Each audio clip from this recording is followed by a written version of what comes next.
On entre dans une nouvelle année, bien sûr. Si je pense un petit peu à les fêtes de Noël, jour de l'an qu'on vient de traverser, pour certains d'entre vous, c'était peut-être des moments très riches, puis des moments très joyeux, mais ça pouvait peut-être être en même temps aussi, des moments peut-être lourds, peut-être des moments difficiles, définitivement des moments fatigants. Je ne sais pas si c'était, je viens d'entendre ma femme, là. Oui, c'est ça. Des moments fatigants ou intenses. Qui ça a été pour eux des moments fatigants? Je suis curieux de savoir qui ça a été fatigant. OK, quand même pas pire. Qui finalement, pour vous, ça a été un moment riche et joyeux? OK? Qui, pour vous, c'était mitigé, là? C'est comme, il y a des bons moments, des mauvais moments, ça a été difficile pour certains. OK, quand même. Ah, c'est bon, on va parler aussi d'un sujet qui va vraiment vous rejoindre. Je suis content d'avoir posé cette question-là. Alors, comment voyez-vous l'année, peut-être? Dépendant de comment on vient peut-être de finir l'année, comment on voit l'année qui s'en vient. Comment vous appréhendez cette nouvelle année? Est-ce que vous appréhendez cette année comme quelque chose d'épanouissant, quelque chose d'encourageant? Qui c'est encourageant?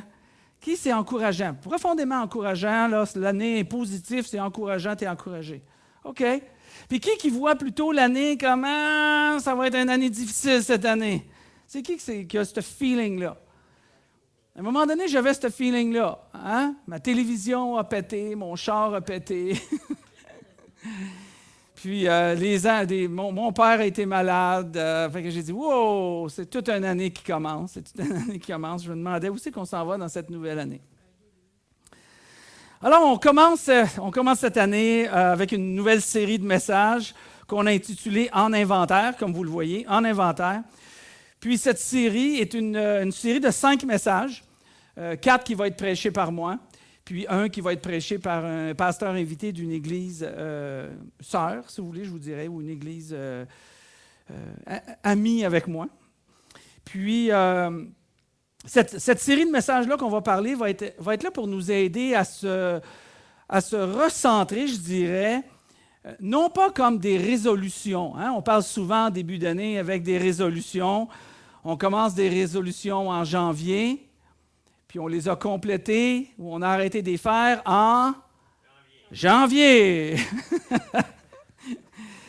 C'est comme ma femme puis moi, on s'est pris un forfait annuel au gym.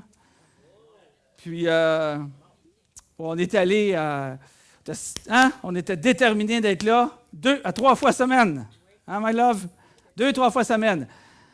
On est allé 2-3 heures depuis un mois.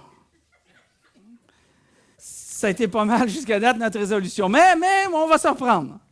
On va se reprendre. On est d'accord avec ça, on va se reprendre.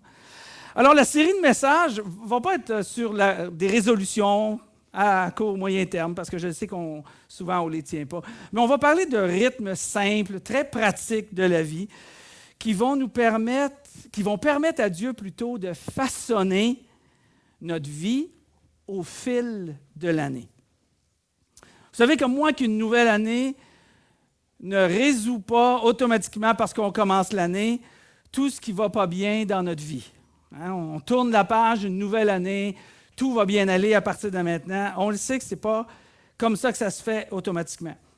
Mais je sais une chose par contre, en tant que croyant, si vous êtes chrétien, si vous marchez dans la foi depuis plusieurs années, vous êtes capable avec moi de savoir que quand on invite Dieu dans notre vie, puis on le laisse entrer dans nos habitudes quotidiennes, on le laisse volontairement entrer, former, diriger, on laisse la volonté de Dieu prendre position dans notre vie, et c'est ce qu'on recherche aussi, on accepte une chose, on accepte de faire l'examen de soi-même de façon régulière.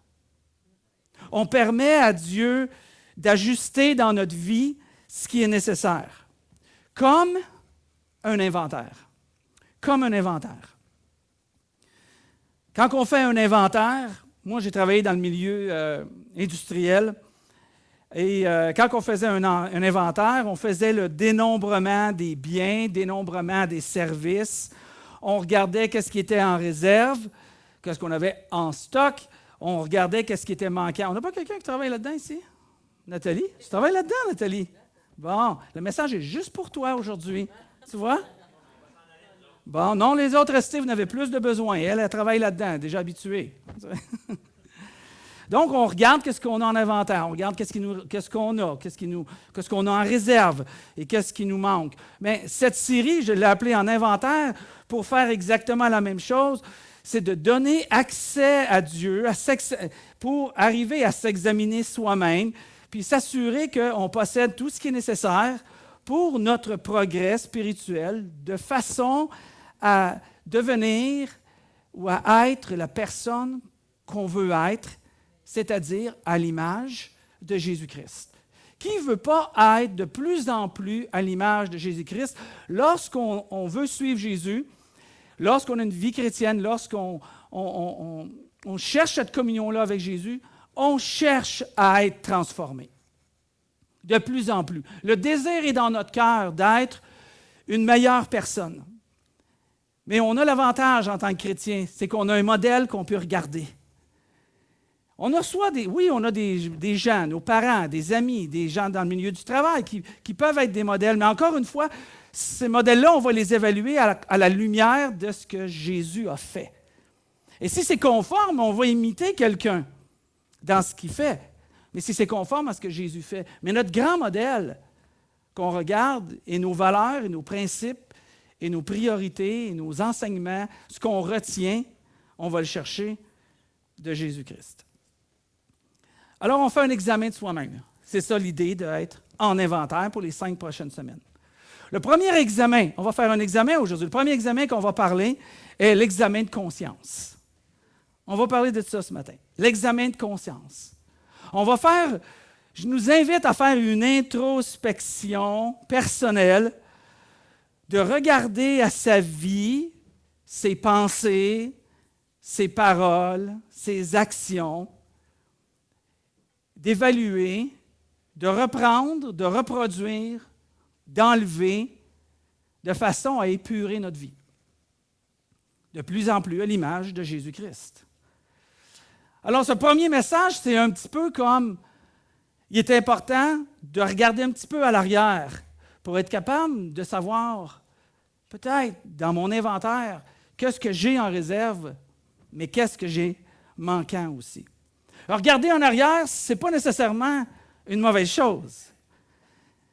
Vous avez presque tous des véhicules, vous avez embarqué, tout le monde a déjà embarqué dans un véhicule. Puis en avant, on regarde, puis il y a une grande vitre en avant de nous. Je ne sais pas si vous avez remarqué, quand tu conduis, ça te permet de voir. Right? Mais tu as aussi un miroir, tu as un petit miroir, mais il est pas mal plus petit que ta grande vitre. Parce que c'est quand même bon de regarder à l'arrière une fois de temps en temps pour éviter de faire un accident. Alors, c'est un peu ça l'image que je veux nous amener. De regarder peut-être un petit peu à l'arrière ce matin pour être capable d'être en meilleure position pour mieux avancer en faisant un inventaire sur notre vie. Alors, le point principal que je voudrais qu'on retienne aujourd'hui, si on oublie toute l'histoire, puis si on oublie le détail, le premier message de l'année, j'aimerais qu'on se souvienne qu'on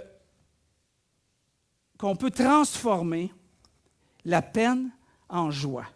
C'est le principe que j'aimerais qu'on regarde aujourd'hui, qu'on peut transformer la peine en joie.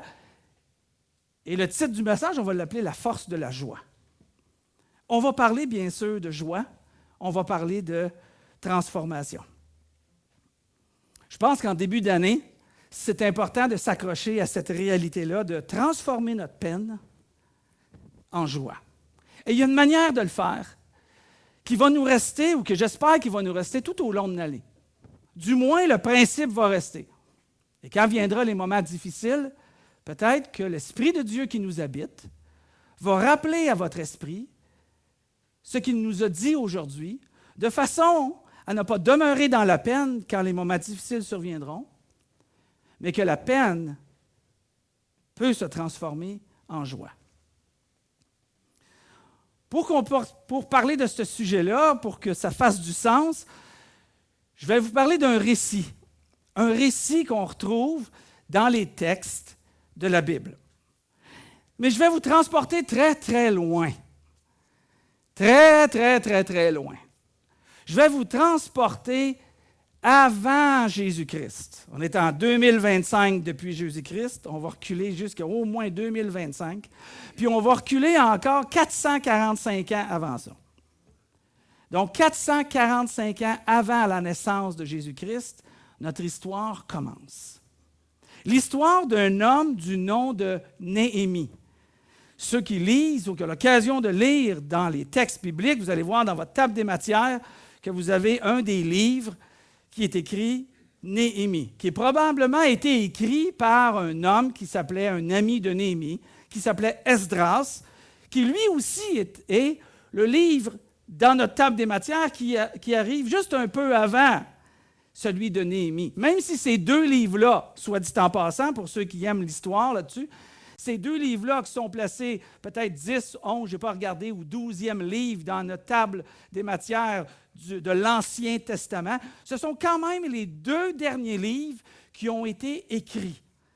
Le dernier livre qu'on retrouve dans le Nouveau Testament, dans l'Ancien Testament plutôt, est le livre de Malachie. Mais si on regarde d'un ordre chronologique, Esdras, Néhémie et Malachie sont les derniers livres. Suite à la fin de ce livre-là de Néhémie, Dieu a gardé le silence. Et on n'a plus écrit sur Dieu pendant 400 ans. Et la prochaine fois qu'on a écrit sur Dieu, à ce moment-là, c'est quand on retrouve les écrits dans les évangiles, là où Jean le Baptiste est mentionné. Et entre les deux, silence de Dieu pendant 400 ans.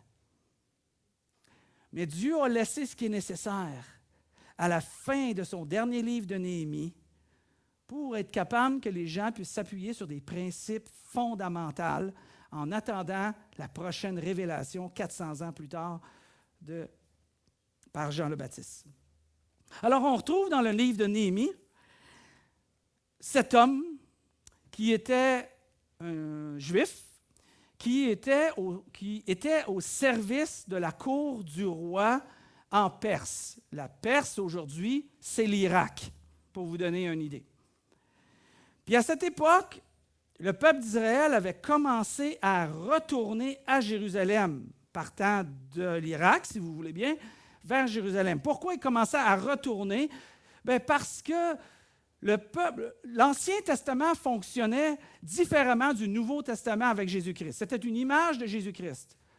Alors, l'Ancien Testament est souvent là pour nous démontrer la condition de l'homme. Et la relation que Dieu avait avec les gens, c'était « fais le bien, tu vas être béni, fais le mal, tu vas être jugé ». Et c'était une image du jugement de Jésus-Christ. Aujourd'hui, on n'a plus cette relation-là avec Dieu. Le jour où Jésus est dans ma vie, j'appartiens à Dieu, je suis un enfant de Dieu, et je ne vis pas dans la peur que Dieu va s'éloigner de moi. Je suis avec lui pour l'éternité, lorsque j'appartiens à Christ. Mais il y avait une dynamique qui était différente, que je n'ai pas le temps d'expliquer aujourd'hui tous les détails de cette dynamique-là. Mais à ce moment-là, le peuple d'Israël avait désobéi, éloigné des principes, des enseignements que Dieu avait donnés au peuple pour éviter qu'il soit dans le trouble et fasse des mauvais choix. Mais Israël, le peuple, avait commencé à faire toutes sortes de mauvais choix, désobéi à Dieu, pas considérer qu'est-ce que Dieu, pas Jésus, parce qu'il n'existait pas encore, Dieu avait enseigné. Alors, Dieu, dans son amour, parce que c'est vraiment ça, a permis que le peuple d'Israël soit en esclavage, soit en captivité en Irak. Alors, à un moment donné, le roi d'Irak avait été en Israël, puis il avait capturé le peuple, il avait détruit la ville, détruit le temple, puis il avait amené des gens captifs, des Israéliens captifs à Babylone. Puis ça a duré comme ça, cette captivité-là, pendant 70 ans. Et au bout de 70 ans, tel que Dieu l'avait annoncé par prophétie au prophète Daniel, je vous donne un peu l'histoire pour que vous compreniez le restant, Dieu arrive au moment où c'est le temps de permettre à Israël de revenir dans leur pays, en Israël, en Judée, particulièrement à Jérusalem. Esdras avait été à Jérusalem à ce moment-là, quand la liberté lui avait été donnée, au bout de ces 70 années-là, pour rebâtir le temple d'Israël qui avait, à Jérusalem, le temple de Jérusalem, qui avait été détruit à cette époque-là. Alors, il avait commencé à faire la construction. Suite à ça, toujours dans la même époque, parce qu'Esdras et Néhémie, 2 livres différents, mangeaient à la même table. C'est la même époque, c'est le même moment, ils sont ensemble. Néhémie, lui, a eu à cœur de reconstruire la portion de muraille, des remparts, la protection pour le temple et pour Jérusalem. Alors, il travaillait à la cour du roi de Perse, mais il a accepté le roi de Perse de le laisser aller. Il l'a établi comme gouverneur à Jérusalem pour être capable de faire cette construction-là. Et Esdras et Néhémie ont fait cette reconstruction-là avec beaucoup d'opposition, beaucoup de contretemps qui les empêchaient de faire le travail que Dieu leur avait demandé de faire. Mais sous la direction de Néhémie, le peuple a finalement rebâti les murs de protection de Jérusalem après 52 jours. Ils sont mis à l'œuvre, croyez-moi. Alors, on se retrouve ici dans le texte que je veux nous parler ce matin, que les murs sont, le temple est en construction, les murs sont rebâtis, des portes sont réinstallées, les fonctions d'activité spirituelle, comme pour nous dans une assemblée, c'est rétabli aussi. Et on se retrouve à un moment où tout le peuple est sur l'espace public. Et le peuple demande à Esdras, qui se trouvait à être le prêtre, une activité spirituelle pour le peuple, de faire la lecture du livre de la loi de Moïse, ce qu'on appelle, nous, l'Ancien Testament. OK, vous me suivez jusque-là? Ça va? OK, c'est assez clair. Je voulais au moins mettre ça. Je veux vous mettre en contexte que vous compreniez où on est là. Où on est avec ce qu'on lit. Alors, le peuple demande à Esdras de faire la lecture du livre de la loi de Moïse, de l'Ancien Testament. La Bible, ce que nous, on appelle souvent la Bible. Mais la Bible a 2 parties, Ancien et Nouveau Testament. Là, on parle de la portion Ancien Testament. Et là, le texte nous dit que comme Esdras était placé plus haut que tout le peuple, puisqu'il était sur une estrade, comme celle-ci, chacun le vit ouvrir le livre. Un livre, c'est une espèce de document en papier avec une reliure. Je sais qu'on est habitué juste avec des cellulaires puis des pads, mais dans ce temps-là, il y avait un livre en papier. J'aurais dû vous en amener un, vous auriez vu c'est quoi. Alors, ils ont ouvert le livre de la loi, le livre qu'on parle de Moïse. Et à ce moment-là, tout le monde s'est levé. Je voulais déjà attirer notre attention sur comment la joie peut être une force, ou la force de la joie, ou comment transformer notre peine en joie. Et ça commence avec ce respect-là de ce que Dieu a dit. Et non pas considérer les paroles et les mots de Dieu comme étant simplement un livre d'histoire. Pour celui qui ne connaît pas la foi, pour celui qui veut découvrir la foi, pour celui qui commence, pour celui qui chemine, pour celui qui est athée, celui qui est agnostique, celui qui est sceptique, celui qui est curieux, qui n'a pas encore eu cette expérience, je peux comprendre cette méfiance, mais ce doute, et de ne pas nécessairement associer la parole de Dieu comme étant la parole de Dieu, puis de le considérer avec beaucoup d'honneur et de respect. Je comprends ça. J'ai été dans cette époque-là. Mais 40 ans plus tard, si j'ai encore cette attitude-là de simplement voir la parole de Dieu comme étant la parole de Dieu, j'en prends, j'en laisse, je fais ce que je veux avec, j'aurais un sérieux problème. Et vous auriez un sérieux problème avec votre pasteur, définitivement. Et j'espère que dans votre vie, je voulais amener cet élément-là, que cette année pourrait peut-être être un moment où on réalise que la parole de Dieu, c'est quand même les mots de Dieu. Tu sais, quand tes enfants te respectent, tu leur dis quelque chose, ça pèse dans la balance. En tout cas, je ne sais pas si c'est le même avec vos enfants, mais c'est le même avec les miens. Ce que je dis avec mes enfants, c'est lourd. Ça pèse dans la balance. En tant que pasteur d'église, il faut que je fasse attention si je dis quelque chose de négatif ou si je reprends quelqu'un parce qu'il y a quelque chose qui fait mal à la personne ou le restant de l'église. Il faut que je fasse attention parce que mon rôle, c'est lourd. C'est lourd sur le cœur des gens. Je dis souvent à ma femme, je dis non, va voir toi-même cette personne-là. Ou demande à Sandra qu'elle aille voir dans son département telle chose. Ou au niveau de la bouffe, avant que moi je m'en mêle. Pourquoi? Parce que quand je m'en mêle, c'est comme s'il n'y a plus de porte de sortie après. Tu sais, le boss vient de te le dire. Là, c'est lourd. Il faut faire attention dépendant à nos rôles. On est d'accord avec ça. Quand on travaille dans un milieu avec des gens dans le milieu social, on réalise qu'il faut faire vraiment attention à ce qu'on dit parce que nos paroles ont toute une portée dépendant de quel contexte qu'on est. Imaginez-vous, si les mots de nos parents ont de l'importance, combien les mots de Dieu devraient être lourds, pesants, vrais, reconnus, respectés, honorés. Et c'est ce que la foule a fait à ce moment-là quand ils ont invité Esdras à lire le livre de la loi et que Esdras le lut. Tout le monde s'est levé. Et Esdras a continué à faire la lecture pendant 6 heures. J'étais là et je me disais, 6 heures? L'Église a de la misère à m'entendre prêcher pendant 35 minutes. Fait qu'à partir de maintenant, on va commencer, je vais prêcher 3 heures. On va commencer avec 3 heures. On va être raisonnable. Alors, les gens étaient là, puis ils écoutaient. Mais, ce qui est intéressant, je viens de vous le dire, 70 ans de captivité pour Israël. Pour certains, ils n'ont jamais entendu parler, n'ont jamais lu la parole de Dieu. Et on s'est entendu que tu ne pouvais pas acheter non plus une Bible au coin, au dépanneur du coin. Hein?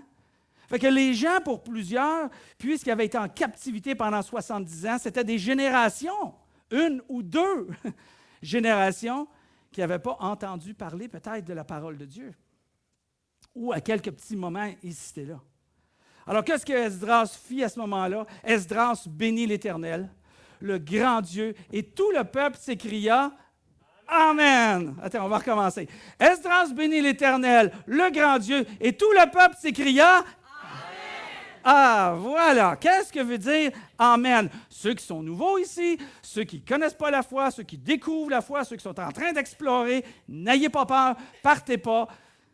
Amen veut simplement dire qu'il en soit ainsi.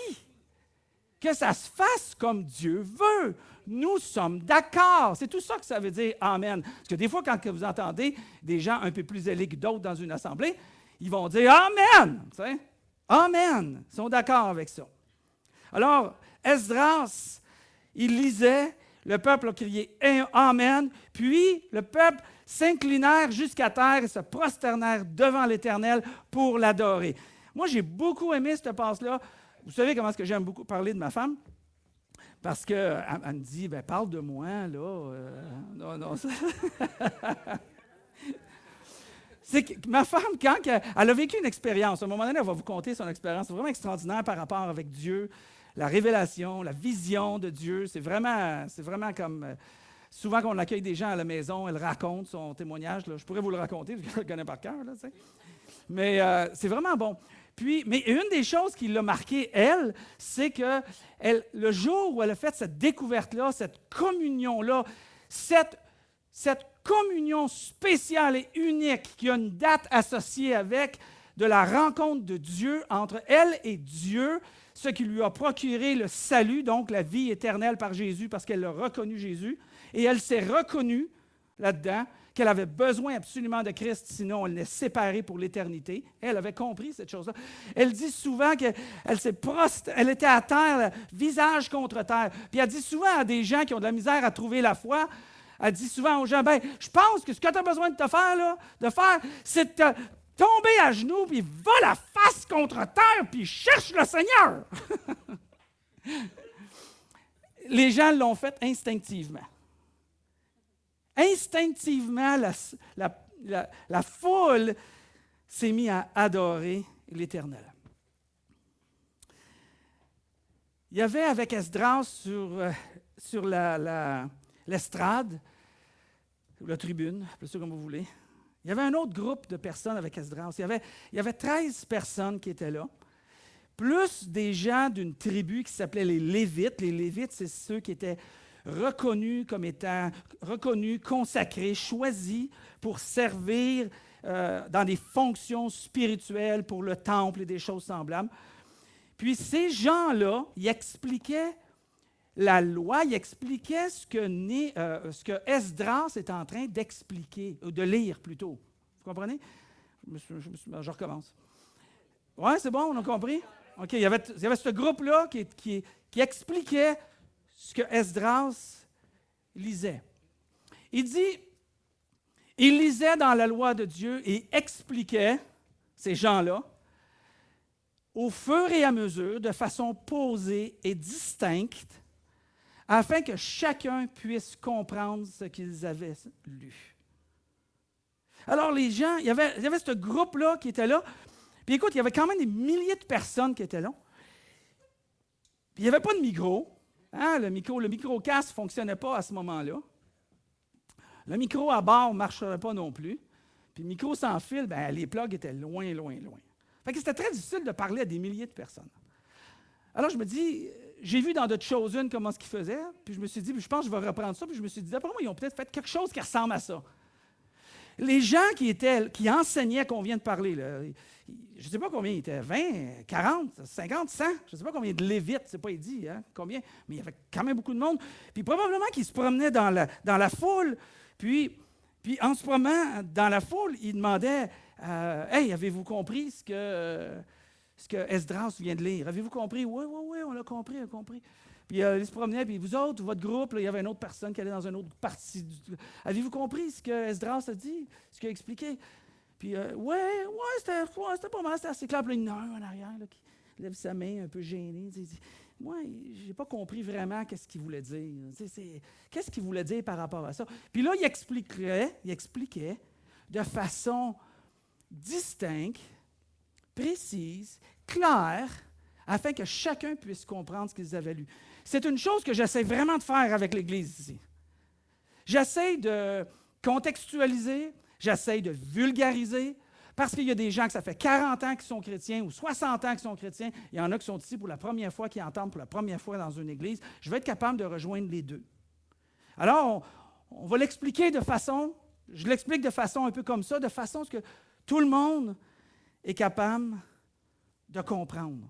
Et c'est très important, même dans l'Église aujourd'hui, d'être capable de communiquer pour qu'on puisse comprendre qu'est-ce que Dieu dit.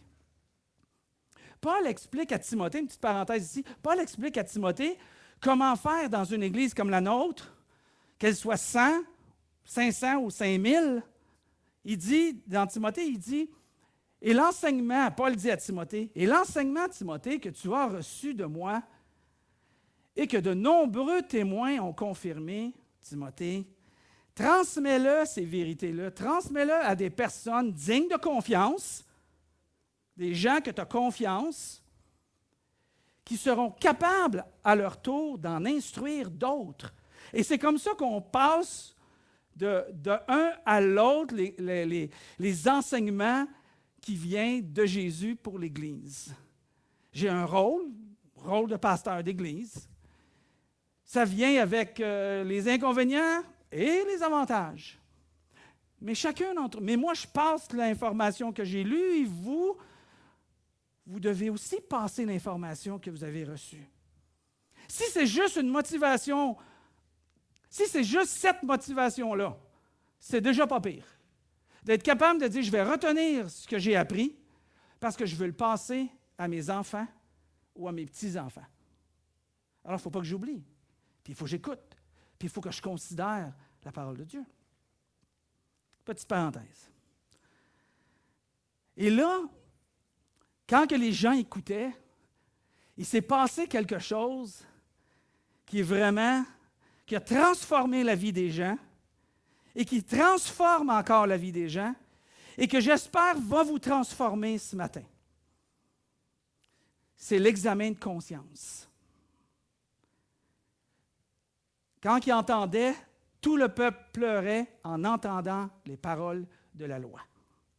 Les gens étaient là, ils se sont mis à pleurer en entendant les paroles qui étaient écrites. Pour certains, ils pleuraient, peut-être parce qu'ils ont déjà entendu la loi, puis ils réalisaient qu'ils avaient oublié ce que Dieu avait dit.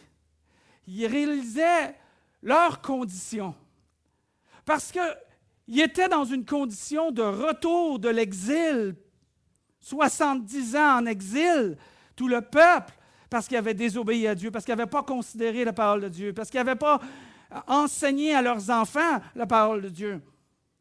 Et là, peut-être qu'ils entendaient de nouveau que Dieu les a bénis de nouveau, parce qu'ils réalisent qu'ils sont de retour, mais la raison qu'ils ont été en exil, ou ce que Esdras était en train de compter, confrontait les gens en leur disant « Regarde, on est la cause de ce qui est arrivé, on n'a pas à obéir à Dieu. » Vous savez, c'était comme des pleurs de conviction par rapport à ce que Dieu attend de moi, puis j'ai négligé de le faire, je n'ai pas pris le temps de le faire, je ne me suis pas soucié de le faire ou de l'apprendre, ou j'ai fait ma vie comme j'ai le goût de la faire. Il y a plein de raisons, chacun pourrait donner ses raisons pour lesquelles que quand on est confronté peut-être à la parole de Dieu, à une explication, à une interprétation, à une application, et dont on réalise que, wow, je suis vraiment loin de ce que Dieu me demande de faire. Et des fois, j'ai ce sentiment-là, que je ne suis pas le pasteur que je voudrais être. Que je ne suis pas à la hauteur que je voudrais être. Puis je ne dis pas ça en me flagellant non plus, là. Mais juste pour prendre conscience, de faire un examen de moi. Et c'est ça qui se passait ici. Les gens faisaient un examen de leur propre conscience. Ils avaient une tristesse.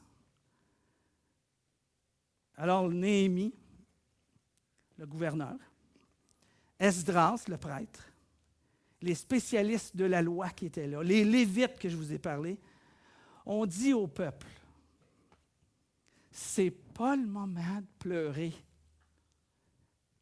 C'est un jour de fête aujourd'hui. Il n'a pas dit c'est le premier de l'an, mais quasiment la même affaire. C'est un jour de fête aujourd'hui. Il dit, allez, buvez, mangez, réjouissez-vous et allez porter de la bouffe à ceux qui sont pauvres. C'est ce que les gens ont dit à ce moment-là. Puis les gens ne comprenaient pas parce que leur tristesse était exposée à leurs conditions, était exposée à le terme religieux là, qu'on trouve, c'est le mot péché. Ils étaient exposés à leur péché, à leur faute, à leur imperfection, face à la lumière de la parole de Dieu. Mais ils l'ont dit une fois, les Lévites, puis les prêtres, puis Esdras, puis le gouverneur. Mais les gens continuent à pleurer. Puis une deuxième fois, puis les gens continuent à pleurer. Puis une troisième fois. Puis là, je pense qu'ils ont compris quelque chose. Ils ont fait un examen de conscience sur eux-mêmes. Mais il ne faut pas que ça s'arrête là. Parce qu'il ne faut pas être découragé. Il ne faut pas être découragé. Alors il dit, ne vous affligez donc pas, car la joie que donne l'Éternel est votre force. La joie que donne l'Éternel est votre force. Le peuple, à ce moment-là, a été encouragé à quoi? À se réjouir. À regarder ce que Dieu a fait. Regarde, Dieu vous a libéré, il vous a amené ici. Regarde ce que Dieu a fait. Alors, les gens étaient encouragés à voir l'Éternel comme leur force. Ici, quand on parle d'avoir la joie, je me disais, parce que Dieu est un Dieu joyeux. Êtes-vous d'accord avec moi que Dieu est un Dieu joyeux? Hein? Je vous dirais qu'il est 100% continuellement joyeux. Ah oui. Là, peut-être tu vas dire, ben non, il est fâché des fois il a renversé les tables, hein, puis là, il n'était pas nécessairement joyeux à ce moment-là. Puis quand Israël a désobéi, puis il les a mis en 70 ans d'exil, il n'était pas nécessairement joyeux. Oui, mais c'est dans l'essence même, dans la nature même de Dieu d'être joyeux. De la même manière que Dieu est amour. Peu importe ce qu'il ressent, Dieu est un Dieu amour. Il ne fera pas les choses par guerre, par vengeance, par frustration ou parce que tu y tapes ses nerfs. Non. Dieu est amour, il va toujours agir dans l'intérêt de l'amour. Mais Dieu est aussi plein de joie. Comment je fais pour savoir ça? Bien, parce que quand on regarde un chrétien et qui est appelé à marcher à la suite de Jésus, à devenir comme Jésus, il est appelé à porter du fruit. Et quand on parle du fruit, le livre de Galates parle de la description de ce fruit-là en disant que le fruit de l'Esprit, ce que l'Esprit de Dieu, donc Jésus, ce que ça produit, la paix, la joie, l'amour, la bienveillance. Donc, la joie fait partie de ça. Il est en train de nous dire ici que c'est partie intégrante de Dieu. Puis il dit, je veux que vous ayez cette même joie-là, parce que cette joie-là, c'est la joie de l'Éternel, puis c'est ça qui va être votre force. Jésus a dit dans Jean 15, ouais, je cite mes versets, c'est bon. Jésus est en train de dire, vous êtes le cep, il dit, vous êtes la branche, puis moi je suis le tronc. Puis il dit, je veux que vous restiez attachés avec moi, parce que si, comme la branche reste attachée à l'arbre, à produire du fruit, bien faites la même chose. Restez attachés à moi. Parce qu'en restant attachés à moi, vous allez produire du fruit. C'est inévitable, tu n'auras même pas besoin de faire des efforts, tu vas produire du fruit. Puis il dit, je vous dis ça, que cette communion-là est tellement essentielle, je vous dis ça pour que vous ayez ma joie. Je vous donne ainsi, en faisant ça, ma joie, et je ne veux pas que vous viviez sans cette joie-là. Paul, lui, va dire ça d'une autre manière. Il va dire dans le livre de l'hymne à la joie, le livre de Philippiens, il dit, réjouissez-vous dans le Seigneur. Je le répète, réjouissez-vous dans le Seigneur. OK, on l'a compris, c'est pas dur le verset à se souvenir? OK, on va le faire ensemble. 1, 2, 3. Réjouissez-vous dans le Seigneur. Je le répète, réjouissez-vous dans le Seigneur. C'est exactement ce que Paul a dit. Il l'a dit, puis il l'a répété, puis il a dit, fais le répéter à ton assemblée. Non, c'est pas vrai. Alors cette joie-là que nous possédons, elle est là dans notre vie, indépendamment des circonstances difficiles qu'on peut vivre. Un autre exemple. J'ai mes enfants. Demandez-moi si j'aime mes enfants. Hein? Je les inconditionnellement. Je les adore, mes enfants. Ah, tu devrais adorer juste Dieu. Mais j'aime aussi beaucoup mes enfants. Hein? Est-ce que mes enfants ont fait des affaires qu'à un moment donné dans ma vie, ils m'ont irrité? L'adolescence, c'est quelque chose. Jeune adulte, c'est quasiment pire aujourd'hui. Hein? Mais malgré ce qu'ils m'ont fait, à n'importe quel moment, tu m'aurais demandé, même dans le feu de l'action où j'aurais voulu les étrangler, demande-moi à ce moment-là, est-ce que tu aimes tes enfants? Je te garantis que je suis capable de te répondre sans hésiter que j'aime mes enfants. Ça fait partie intégrante pour un parent d'aimer ses enfants. On peut être dans la joie, de cette même manière, malgré les circonstances difficiles. Parce qu'on va s'appuyer sur Dieu comme espérance de la joie à venir, ou dans la prochaine étape, ou dans la prochaine saison. Puis on va même comprendre ce que Dieu va nous permettre de traverser à un certain moment donné dans notre vie, puis on va le vivre différemment. La joie est la force qu'on a besoin. C'est la force de Dieu. Mais le mot force ici est intéressant parce qu'il ne dit pas force au sens d'être fort, il dit dans le sens de forteresse, de rempart, de protection. La joie de l'Éternel est votre protection. La joie de l'Éternel est votre rempart. La joie de l'Éternel est votre secours au temps besoin. Quand le peuple a entendu tout ça, là, ce qu'on vient de parler, comment ils ont réagi? Le texte suivant nous dit, il n'y a pas de texte suivant. Alors, tous allèrent manger et boire. Ils se sont fait dire 3 fois, là. Ce n'est pas le temps d'être découragé. Transformez votre tristesse en joie. La tristesse, selon Dieu, produit un changement d'attitude qui procure la joie. Allez tous manger et boire. Faites porter des plats aux pauvres et organisez de grandes réjouissances. Pourquoi? Car ils avaient bien compris les paroles qu'on leur avait enseignées. Ils avaient bien compris les paroles qu'on venait d'enseigner. Ils venaient de saisir que tu ne dois pas, et ne vis pas, et ne reste pas dans ton découragement, dans ton trouble, parce que tu as de la peine, parce que tu reste pas là-dedans, mais en même temps que tu vis ce que tu traverses, recherche la joie de l'Éternel, parce que c'est ta force, c'est ton rempart, c'est ta sécurité, c'est ton soutien. Cherche l'Éternel, c'est ça qu'il est en train de dire. Et c'est ça la joie de l'Éternel. L'application de ça pour montrer qu'Israël, qui écoutait, ont vraiment compris l'affaire. Mais j'ai prêché longtemps, j'avais oublié l'heure, excusez. il dit on va y aller avant ça, regardez. L'application de ça, c'est qu'Israël, quand ils ont compris ça, le lendemain, les leaders de l'Église, les leaders de famille, les responsables, les parents des familles, les leaders de différents groupes sont allés rencontrer en privé Esdras.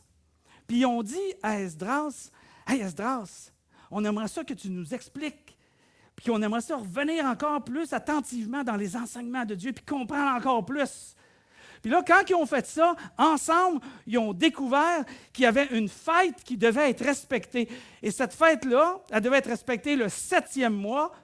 Et ça se trouvait que les gens, à ce moment-là, étaient dans le 7e mois de l'année. Puis qu'est-ce qu'ils devaient faire? C'est qu'ils devaient, pendant 7 jours, célébrer la fête des tabernacles. Je ne viens pas de sacrer. La fête des tabernacles. Le mot tabernacle veut dire habitation. C'est juste ça que ça veut dire. Donc, faites la fête des habitations. Une autre manière de le dire, la fête des cabanes ou la fête des tentes. Donc, ils ont été encouragés à faire la fête du camping. Et c'est là que le camping a commencé. Oui, c'est là que ça a commencé. Alors, tout le monde, à ce moment-là, qu'est-ce qu'ils ont fait? Ils ont mis en pratique ce qu'ils venaient d'apprendre. Ils ont vu la parole de Dieu, ils ont compris ce qui leur est enseigné, ils ont mis l'importance de la parole de Dieu, ils ont eu un temps où ils se sont affligés en fonction de leur faute, leur erreur, leur péché. Ils ne restent pas là-dessus, ils se repentent, ils changent de pensée, puis ils se réjouissent parce qu'ils savent que leur force est de se réjouir avec l'Éternel. Qu'est-ce qu'il faut faire? Ah, il y a une célébration à faire. Les gens ont commencé à aller chercher des branches de bouleau, des branches de palmier, des branches d'olivier, puis ils ont commencé à se faire des petites tentes. Puis ils mettaient les petites tentes dans leur cour, ils mettaient les petites tentes dans le stationnement de leur maison. Ils tassaient l'auto, bien sûr, puis ils mettaient le stationnement, ils mettaient la petite tente qui était là. Puis ils ont célébré comme ça la fête pendant 7 jours. Cette célébration-là était une célébration qui soulignait le temps où leurs ancêtres étaient sortis de l'Égypte en esclavage, puis qui avaient marché dans le désert pendant 40 ans, puis ils habitaient sous des tentes. Alors, c'était pour se rappeler à ce moment-là que Dieu était un Dieu qui s'occupait de son peuple, qui délivrait son peuple, qui assurait une protection à son peuple, puis qui pourvoyait aussi dans le désert à son peuple. Alors, c'était toute cette célébration-là que les gens avaient compris, la symbolique. Qu'est-ce qu'on fait, nous, avec ça? Qu'est-ce qu'on fait, nous, avec ce qu'on entend? Qu'est-ce qu'on fait pour faire un examen de conscience? Paul nous dit, je termine avec ce dernier verset-là, « Faites donc vous-même votre propre critique et examinez-vous pour voir si vous vivez dans la foi. Ne reconnaissez-vous pas que Jésus-Christ est en vous? » Mais je vous pose la question. Examine-toi. Ne reconnais-tu pas que Jésus vit en toi? Oh, mais tu vas peut-être me dire, « Oui, mais Jésus ne vit pas en moi. C'est la première fois que j'entends parler du message de Jésus. » Et voilà! Bonne question. On appelle ça la bonne nouvelle de Jésus. De croire à Jésus-Christ, de l'accepter dans ta vie, de l'inviter dans ta vie, reconnaître que sans lui, tu es séparé de Dieu pour l'éternité parce que nous sommes pécheurs, mais que Dieu prend nos fautes, nos erreurs. Jésus, plutôt, meurt à la croix à notre place. Et là, Jésus entre dans notre vie. On le demande. Si tu crois dans ton cœur, si tu l'avoues de ta bouche, Dieu dit, je vais te sauver. C'est comme ça, au moins, à la base, que tu peux t'assurer. Ne reconnais-tu pas que Jésus-Christ est en toi? À moins peut-être que cet examen de conscience n'aboutisse pour vous à un échec. Je pense que l'application que nous, on peut faire cette année, c'est premièrement de regarder et répondre à cette question-là. Est-ce que Jésus-Christ vit en toi? Et par la suite, examine-toi. Est-ce que tu vis dans la foi? Est-ce que tu suis Jésus-Christ? Comment faire pour savoir ça? Le frère de Jésus a dit, montre-moi ta foi sans tes bonnes actions. Il dit, moi, je vais te montrer la foi avec mes bonnes actions. Normalement, une fois qu'on a reçu Jésus dans notre vie, l'Esprit de Dieu nous habite et nous pousse à aimer les autres au travers de plein de choses. Et de recevoir la parole de Dieu et d'accepter d'être transformé. Je vous encourage dans cette nouvelle année à prendre cette direction-là et de vous poser cette question-là. Si vous voulez, on va prier pour chacun d'entre nous. Père éternel, merci pour ta parole. Merci de nous enseigner les vérités qui viennent de toi.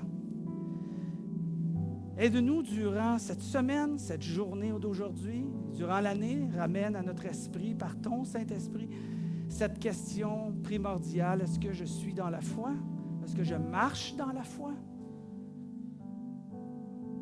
Où suis-je rendu? Est-ce que je veux vraiment être en communion avec toi? Est-ce que je vais faire tout ce qui est nécessaire pour être en communion avec toi? Seigneur, ces questions-là, je me les pose parce que je voudrais que ça reste dans ma vie. Je voudrais rester proche de toi, en communion proche avec toi. Et peut-être qu'il y a des gens ici, Seigneur, qui ne te connaissent pas encore. Permets que tant aussi longtemps que les portes de cette Église seront ouvertes, l'Église pourra accueillir ces gens-là qui se questionnent et qu'eux aussi puissent arriver à la réponse que oui, je sais, je veux Jésus dans ma vie et qu'on puisse leur indiquer le chemin, Seigneur. Durant cette année, merci de nous aider, Seigneur Dieu, à s'examiner régulièrement, objectivement, de se repentir lorsque c'est nécessaire et d'aller puiser en toi notre force, qui est la joie pour continuer. Bénis cette belle Église, Seigneur. C'est en Jésus qu'on te prie, Père. Amen.